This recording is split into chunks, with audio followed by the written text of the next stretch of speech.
오늘은 본문을 중심해서 성령의 기름 부음으로 받는 축복 두 번째 시간에 말씀을 드리기 원합니다. 성령의 기름 부음으로 이런 말씀은 곧 성령의 충만함, 성령의 권능으로 충만함을 말하고 있습니다. 예수님께서 40일 동안 광야에서 금식을 마치시고 하나님의 은혜로 승리하시고 돌아올 때에 누가복음 4장 14절의 말을 성령의 권능의 충만함으로 갈릴리 고향에 돌아오셨다고 말씀하셨습니다. 그리고 사도행전 10장 38절에 하나님께서 성령을 기름 붓듯 부어주셨다고 말씀하셨습니다. 그러므로 성령의 충만함과 성령의 권능의 충만함과 성령의 기름 부음의 충만함은 똑같은 의미입니다. 같은 뜻을 말하고 있습니다. 지난 주일에는 성령으로 기름 부음을 받았던, 성령으로 충만하였던 초대교회가 받은 축복 중에 첫 번째 시간으로 6가지를 말씀을 드렸습니다. 그 말씀의 내용은 영적인 첫째로 하나님 앞에 존귀한 사람이 되어서 하나님께 사랑과 은총을 받는 사람이 된다는 겁니다. 두 번째로는 영적인 은혜로 환경에 주지 않는, 환경에 얻을 수 없는 하늘의 신령한 기쁨을, 희락을 즐긴다는 겁니다. 셋째로는 이 세상에서 하나님의 뜻을 이루어드릴, 하나님의 뜻을 이 땅에 펼칠 풍성한 재물의 축복이 따라오고 받는다는 겁니다. 넷째로 이 험한 세상에 살아갈 때 우리 선조로, 환경으로, 여러 이유로 인해서 받은, 우리에게 상속된, 유전된 무서운 질병에서 치료를 받는다는 겁니다. 다섯째로 사단의 모든 압제와 저주에서 해방을 받는다는 겁니다. 그리고 이 험한 세상, 한 번밖에 살지 않는 이 세상에서 실패하지 않고, 실수하지 않고, 실족하지 않을 수 있는 영적인 분별력을 받아서 항상 승리하며 살아갈 수 있다고 말씀드렸습니다.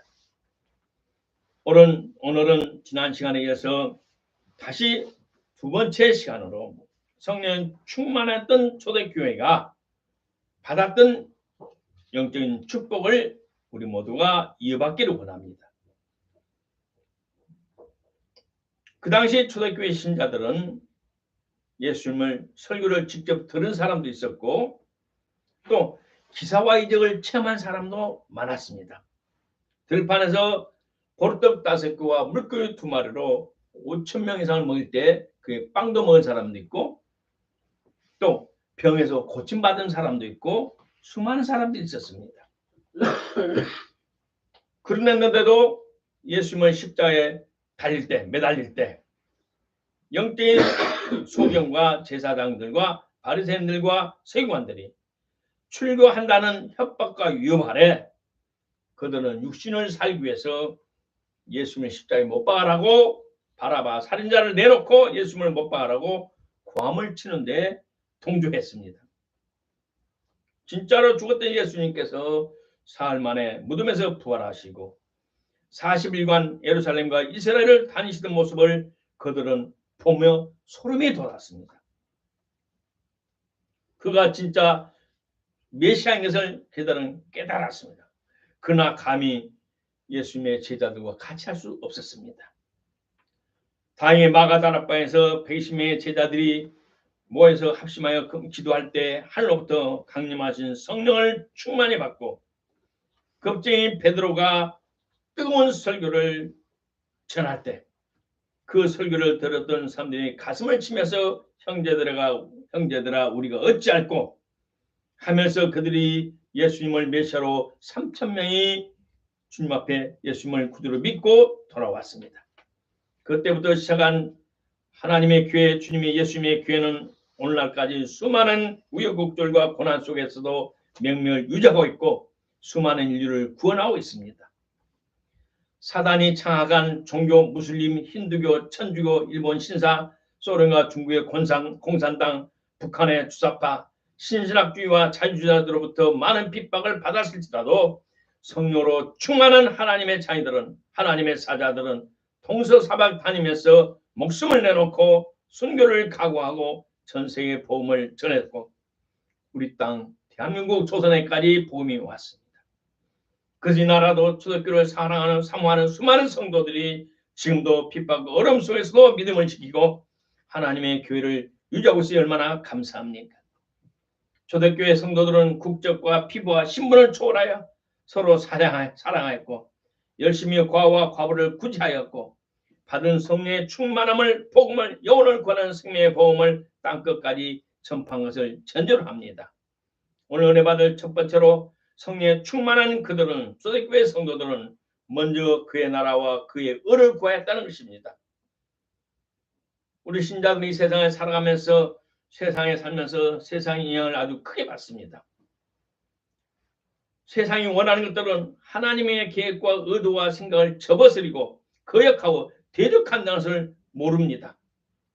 이제 교회 신앙생활을 깊이 하면서 신앙에 들어가면서 말씀을 배워가면서 성령의 충만함으로 살아가면서 세상과 우리는 하나 될 수가 없구나.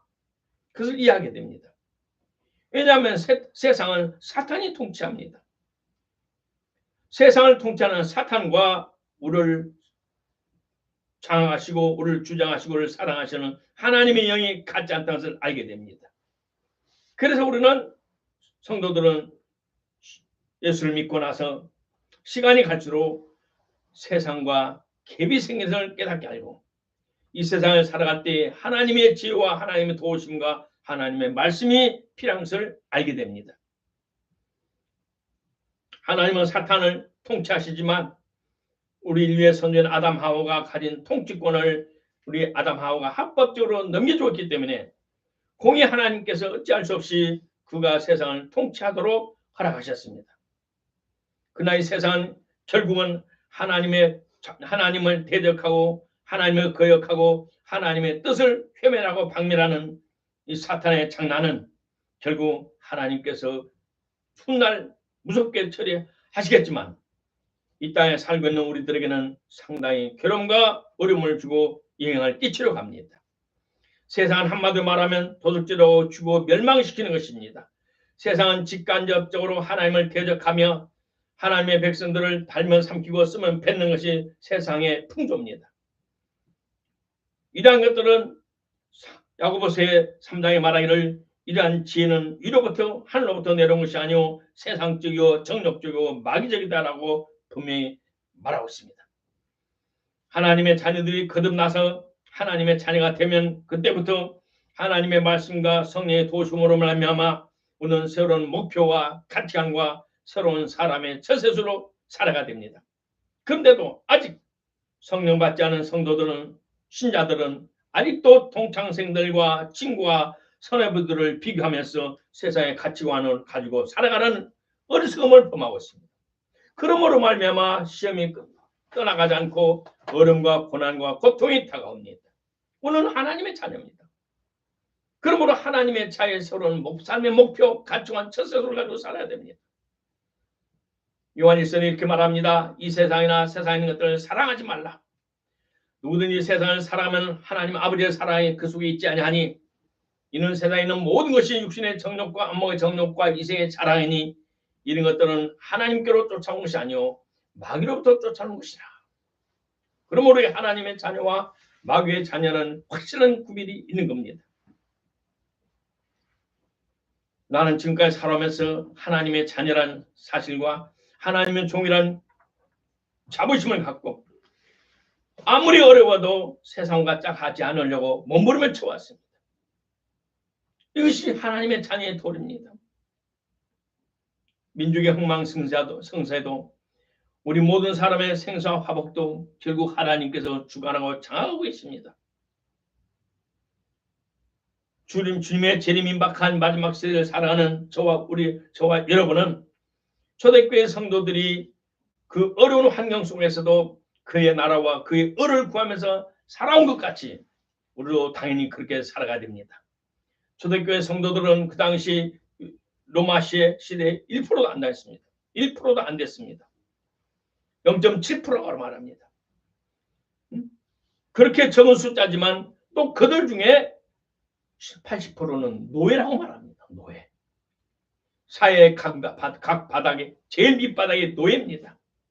그들은 생명이 자기 것이 아니고 돈도 자기 것이 아니고 자기의 처자식도 자기가 아닌 처참한 비참한 신분을 가진 사람들이었습니다. 그렇지만 그들은 하늘로부터 성령을 받고 하늘로부터 하나님의 보험을 받아들이고 그들의 마음속에는 뜨겁게 하나님을 위해서 교회를 위해서 주님의 말씀을 순종하면서 살아왔다는 사실입니다. 너희는 먼저 그의 나라와 그의 의를 구하면서 살아라 라고 마태복음 기자는 분명히 말하고 있습니다. 하나님의 나라, 그의 나라는 하나님의 나라인 교회를 말합니다. 그의 의를 구하라 이 말은 하나님의 말씀을 지켜 살라는 것입니다. 오늘 우리는 이 어려운 시대 때 점점 주님의 재림의 중요한 가까운 이 시대 때 마지막 시간을 살아가면서 더욱 하나님의 몸된 교회를 사랑하며 하나님의 말씀을 사랑하며 하나님의 말씀을 지켜가는 여러분 되기를 주 이름으로 축복합니다. 중국 우리 교회 미용실을 하는 한 자매가 있습니다. 주일도 안 지키고 하도 전도사님이 닥달거리니까 겨우 예배만 시간만 지키고 득달같이 미장원에 다시 가서 손님을 받으면서 열심히 살았습니다.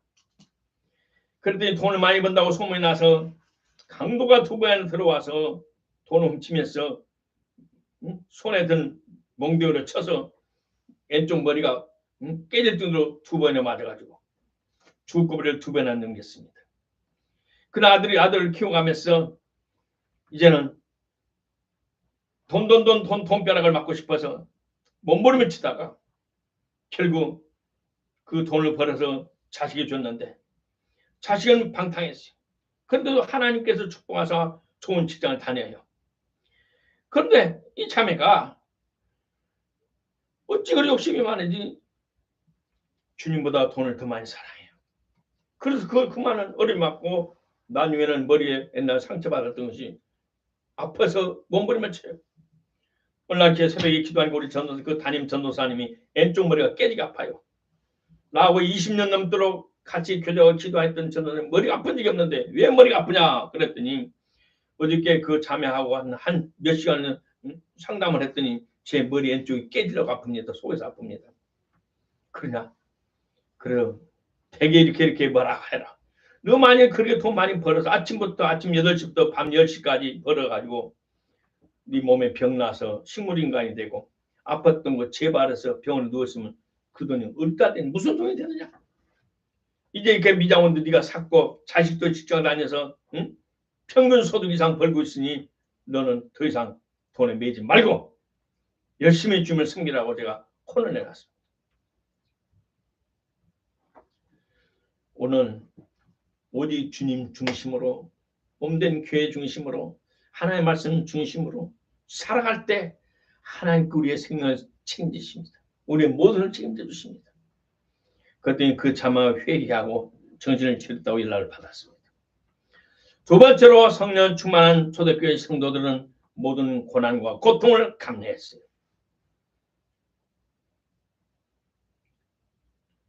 하나님의 자녀들이 세상을 살아갈 때 사탄은 우리의 믿음을 뺏어가려고 우리를 예수를 못 믿게 하고 교회에서 이탈하게 하려고 우리에게 여러 가지 어려움을 줍니다. 우리가 믿음이 성장하면 콩나물이 자라듯이 물만 주면 콩나물이 자라듯이 우리의 신앙이 그렇게 성장한 것이 아닙니다. 눈에 보지 않는 영적 영역의 사탄은 하나님의 법을 찬탈하려고 했습니다. 하늘에서 추방당해서 하늘과 땅의 공중의 역사는 사탄은 이 세상 불신자들을 종을 삼아서 그들을 통해서 우리를 괴롭히며 그의 능력도 상당히 돼서 우리를 괴롭힘을 얼마든지 줄 수 있습니다. 그래서 고난과 고통을 주고 우리의 경제를 회방하고 건강을 망치게 하고 할 수 있으면 택한 자들을 넘어지게 하고 신앙을 갖지 못하도록 사탄은 발악합니다. 이럴 때일수록은 더욱 주님을 가까이 나가야 됩니다. 예수 없이는 살 수 없어. 예수님만이 나를 구주시고 우리 하나님만이 예수님만이 환경과 운명을 변화시킬 수 있고 우리 고난을 통해서 합력한 선을 이룰 수 있다는 절대적인 믿음을 가지고 고난을 감내해야 됩니다. 예수님께서 세상의 행사를 악하다고 하셨습니다. 요한복음 16장에 봤더니 이거 내가 너에게 이름은 너희로 내 안에서 세상에 주지 않는 평안을 누리게 하려 함이라. 그러나 너희는 세상에서 환난을 당할 것이다. 그러나 담대하라. 강하고 담대하라. 나도 환난을 당하고 핍박을 받았지만 결국 내가 세상을 이겨노라. 결국 이 세상에서 이길 수 있는 믿음은 하나님께로 나옵니다. 우리가 주님을 가까이 할 때, 주님을 사랑할 때 끊임없이 세상을 이길 수 있는 믿음을 주십니다. 모든 고난과 고통을 이길 수 있는 힘과 지혜와 능력을 우리에게 주십니다.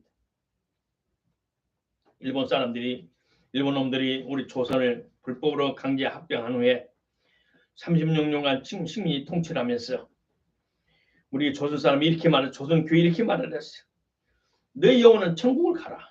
좋다. 마음대로 믿어라. 우리는 지상에서 너의 몸과 정신을 통치할 것이니 너희 영혼은 천국을 가라. 처음에는 그렇게 했어요. 그러다 얼마 좀 지나다가는 모든 신 중에 신이요 왕중의 왕이신 일본 신을 믿어라.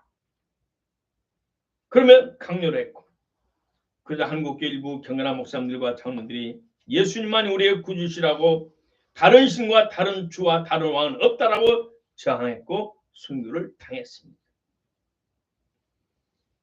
우리 세상은 지금도 알게 모르게 우리를 고난을 줍니다. 고통을 줍니다. 특별히 이 주사파의 북한의 지령을 받는 못된 사람들이 대통령으로 있으면서 김대중, 노무현, 문재인으로 와가지고 우리 기도는 알게 모르고 수많은 핍박과 고난을 당해왔어요. 그중에 가장 비참한 것은 뭐냐?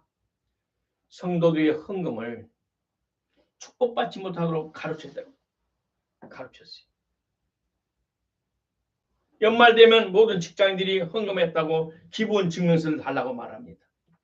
기부원 증명서를 교회에서 해주면 세무서도 돌려준다 그래요. 하나님께 드린 것을 정부에서 가로채서 하나님의 자녀들이 누려야 할 축복을 중간에 빼앗아가는 이 못된 짓을 정부에서 하고 있어요. 그런데도 우리 귀머거리고 속여인 하나님의 종들은 깨닫지 못하고 성도들 가르치지 못하고 월식을 덩달아 불법적인 하나님의 교회를 회멸하는 사탄의 역사를 알지 못하고 덩달아 좋아하고 있습니다. 우리는 예수님을 올바로 믿고 살아갈 때는 이번 윤석열 대통령처럼 고난을 당합니다. 그나의 고난과 고난은 복 있는 고난이요 영생복락을 축복을 받을 수 있는 재료가 되는 큰 면류관을 받을 수 있는 큰 축복이 됩니다. 물론 예수님을 믿으면 구원을 받고 제사함을 받습니다. 그러나 천국에 가면 우리 각자의 땅에서 살아가는 대로, 말씀대로 살아가는 대로, 주님을 중심으로 살아가는 대로 우리가 상급과 면류관을 받습니다. 면류관을 받고 상급을 받는 데는 우리의 헌신과 희생이 따라갑니다. 예수를 믿으면서 받는 고난과 고통과 어려움이 천국에서 상급받는 재료가 되는 겁니다. 셋째로 성령으로 충만한 성도들은 현실에서 천국 생활을 누리며 예수님의 재림을 사모합니다. 많은 새신자와 성령 받지 않은 신자들은 이렇게 말합니다. 죄 많고 고난과 고통이 많은 세상에서 어떻게 천국 생활을 누리냐고 말합니다. 어떻게 이 죄 많은 세상에, 고통 많은 세상에서 천국 생활을 누리냐고. 죽은 뒤에나 가겠지요. 아닙니다. 성경은 분명 우리에게 천국 가기 전에 이 땅에서 천국의 맛을 누릴 수 있다라고 말씀하고 있어요.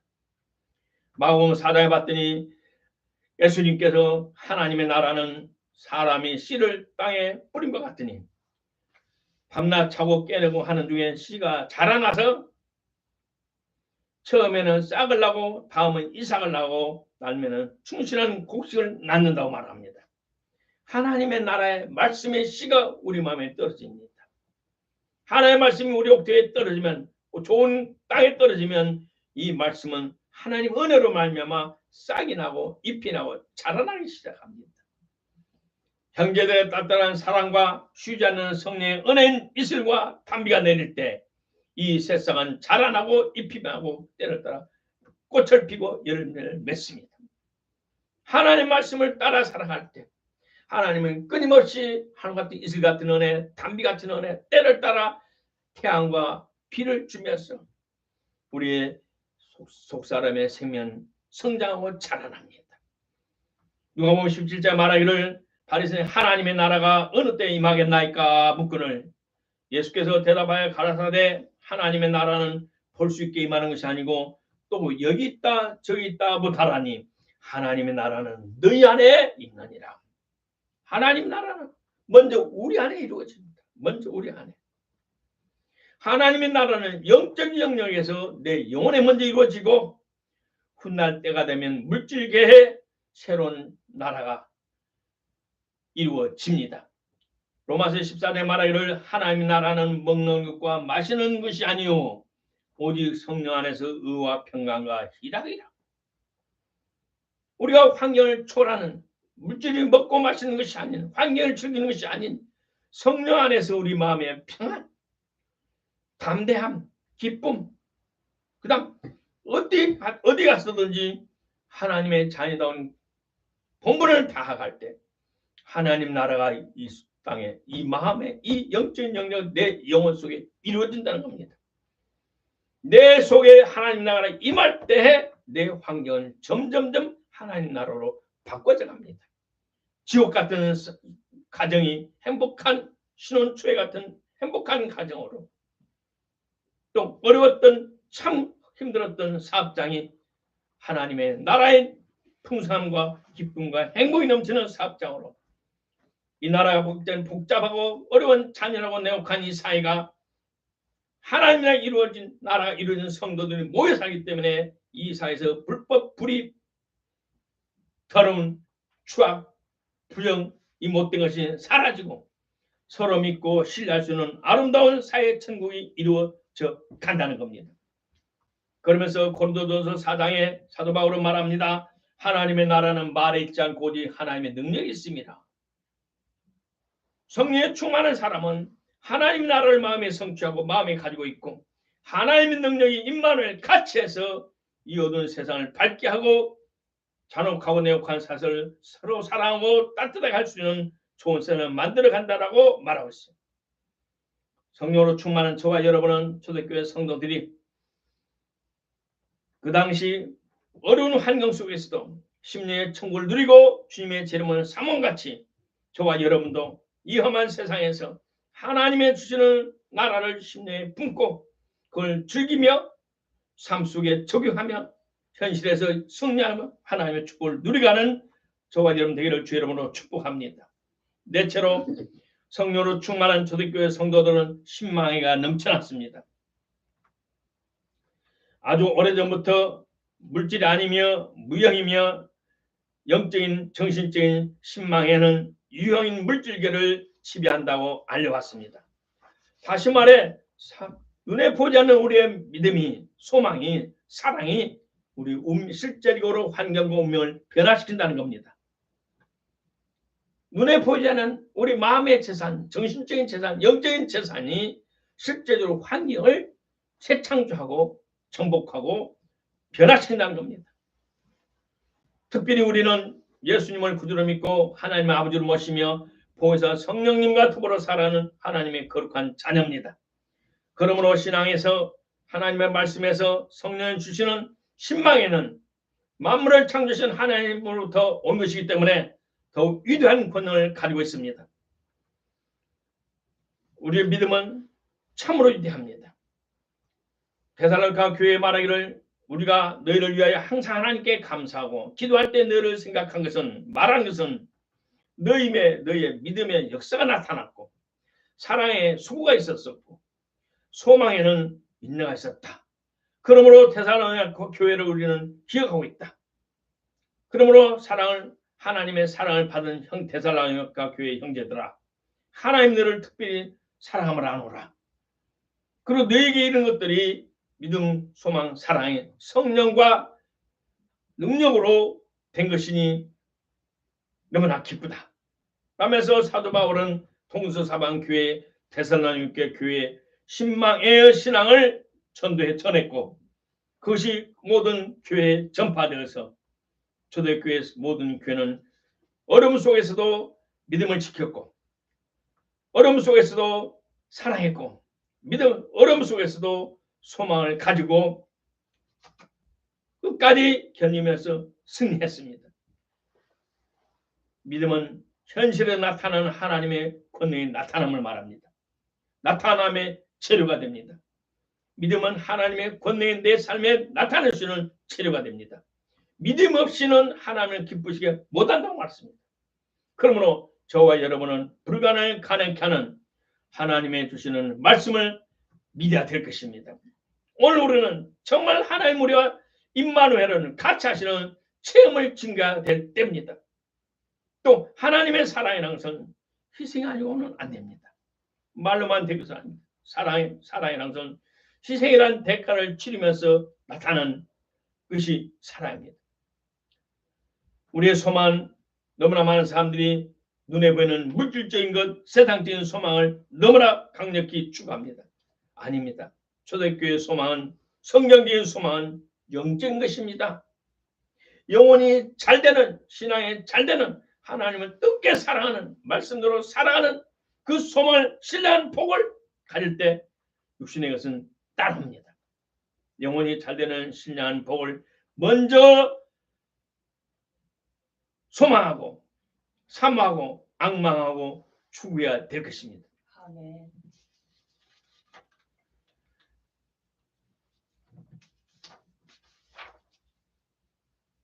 세상에서 다섯째로 성령으로 충만한 초대교회 성도들은 성령의 인도하심을 따라 승리하면서 살아갔습니다.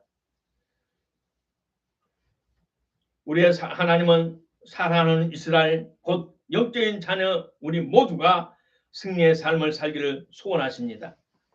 왜냐하면 하나님의 자녀들이 실수하고 실패하고 실족하는 것은 하나님이 기뻐하지 않습니다. 그것은 곧 사탄의 역사이기 때문입니다. 사탄은 도둑질하고 죽이고 멸망시키고 우리를 실패케 해서 좌절시키고 낙담하게 하고 결국 하나님을 떠나게 하는 원수입니다. 성령으로 충만했던 사도 바울은 복음을 전하는 중에 아시아로 가려고 준비하고 있었습니다. 그리고 기도하고 잤는데 새벽에 환상에 유럽 사람이 나타나서 건너와서 우리를 도와달라고 계시했습니다. 그러자 바울은 아시아 행을 접고 유럽으로 갈 준비를 하고 결국 유럽으로 건너갔습니다. 사도 바울이 혼자 갔지만 복음 속에 하나님의 은혜와 축복을 가지고 와서 유럽이란 나라를 저게 발전시키고 문명의 사회를 만들고 세계의 가장 아름다운 지역을 만들었습니다. 이와 같이 하나님의 성령은 다양한 방법으로 우리 모두를 인도하고 계십니다. 사도 바울은 복음을 전하는 사람이니까 하나님 인도하시겠지? 아닙니다. 저와 여러분 모두에게 우리 하나님은 아버지십니다. 그러므로 아버지는 우리 모든 자녀가 잘 되기를 원하시기 때문에 우리 아버지 하나님께서는 다양한 방법으로 오늘 또 우리에게 앞길을 인도하십니다. 계시하십니다.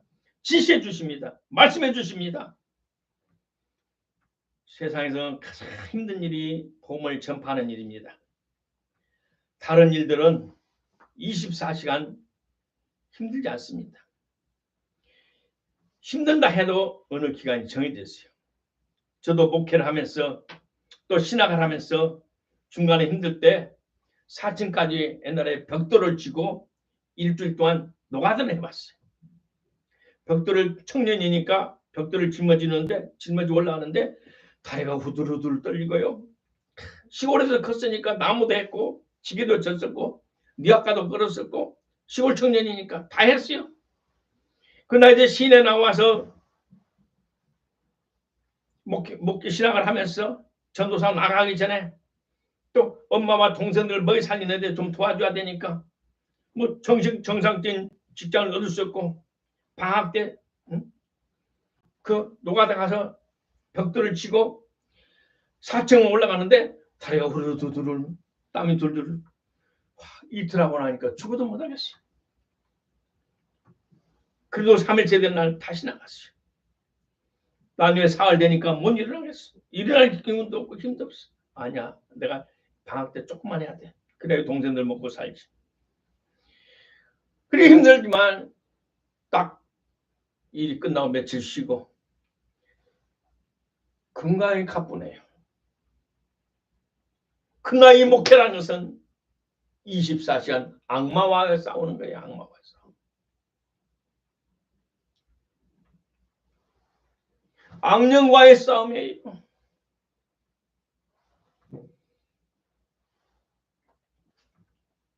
죽느냐 사느냐, 축복이냐 저주냐. 러시아와 우크라이나와 싸우면서 전쟁포로 나와서 있지만 지금은 세상이 발달돼서 전쟁포로도 함부로 하지 못하는 국제조약 때문에 함부로 못해요. 그러나 과거의 전쟁포로는 50년 전, 100년 전, 200년 전, 300년, 500년의 전쟁포로는 인권이 없어요.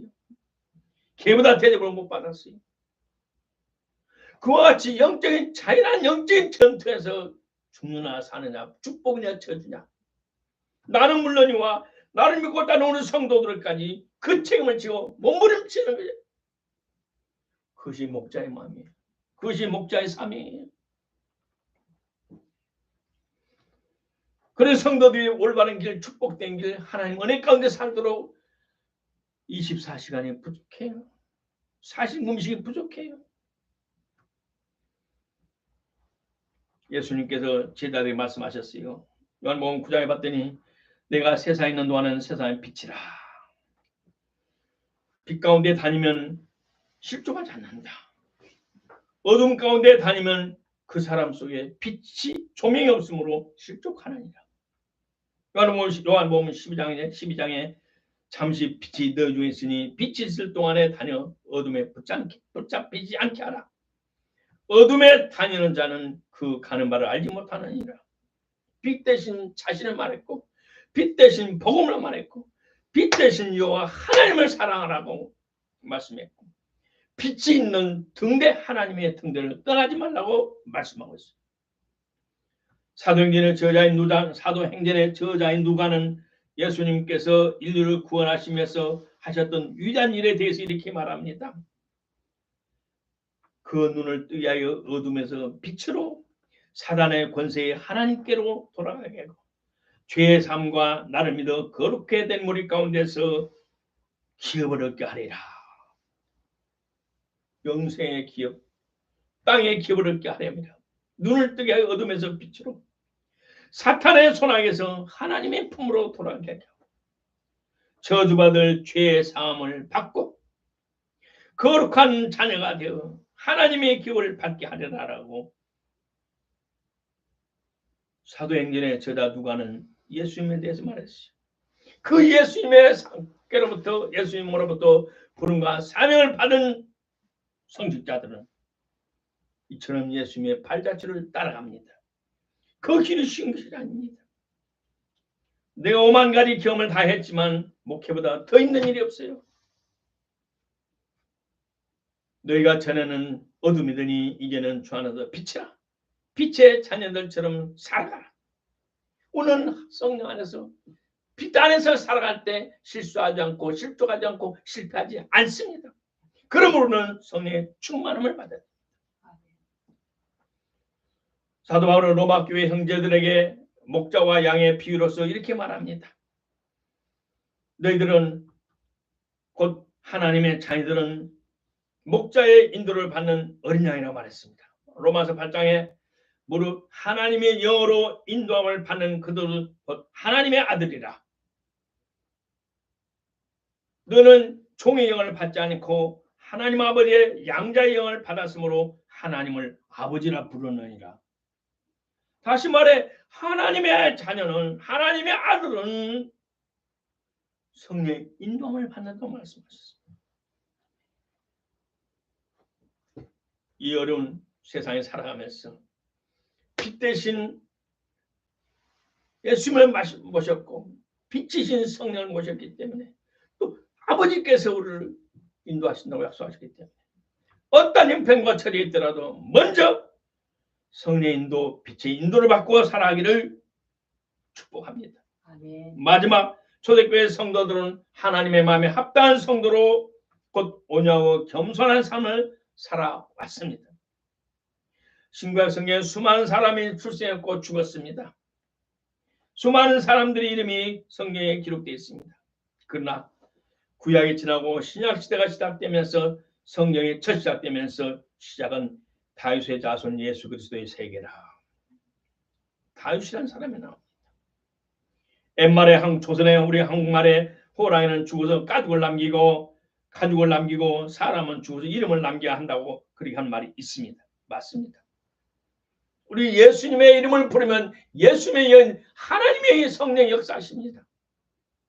사탄의 영을 부르면 사탄의 역사합니다.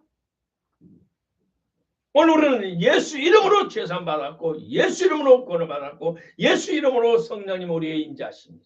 강림하십니다. 구약의 다윗은 신약 예수님을 비한 것 같아요. 100%는 아니지만 다윗은 예수님 말씀하신 온유하고 겸손한 사람이었습니다. 온유한 사람은 땅을 축복으로 받으며 겸손한 자는 하나님의 은총을 받습니다. 온유한 사람은 하나님이 허락하신 환경 속에서 훈련을 잘 받았다는 뜻입니다. 온유한 사람은 모든 일에 감사하며 기뻐하며 쉬지 않고 기도하는 사람을 말합니다. 겸손하다는 말은 남을 나보다 더 낮게 여기는 성품이라고 말할 수 있습니다. 다윗은 사울과 전쟁 중 철저하게 하나님을 신뢰하면서 하나님의 말씀을 지켰고 죄를 질 때는 철저하게 회개한 사람입니다.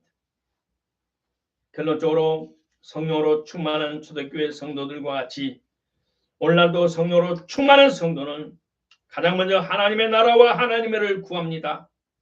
성령으로 충만한 저와 여러분은 오늘의 현실에서 신앙원에 하는 모든 고난과 고통과 어려움을 감내해야 합니다. 성령으로 충만한 저와 여러분 현실에서 천국 생활을 누리며 예수님의 재림을 사모합니다. 성령으로 충만한 저와 여러분은 어떠한 상황에서든지 믿음, 소망, 사랑에 넘쳐날 것입니다. 범사의 성령의 인도하심을 따라 승리하면서 살아가야 됩니다. 성령의 인도하심을 받아 승리하며 살아가야 됩니다. 마지막으로 하나님의 마음에 합당한 성도로 온유하고 겸손한 성도로 살아가시를 주의 이름으로 축복합니다. 고맙고 감사하신 아버지 하나님 은혜를 감사합니다. 초대교회 성도들의 신앙을 본받아 지금 우리가 그들을 본받아 살아가기를 원합니다. 보혜사 성령께서 충만했던 기름 부음에 충만했던 권노로 충만했던 초대교회가 이 땅에 재현되기를 원합니다. 우리의 심령 속에 이루어지기를 원합니다. 우리 하나님의 구원을 베푸시라. 그냥 우리 교회가 적지만 적은 우리 성도는 심령 속에 하나님의 나라가 이루어지게 하여 주시고 하나님의 말씀으로 충만케 하시고 하나님의 권노로 충만하여 초대교회 성도 누렸던 12가지의 축복을 다 누리게 하옵소서. 예수님 이름으로 축복하고 간절히 기도드리옵나이다. 아멘.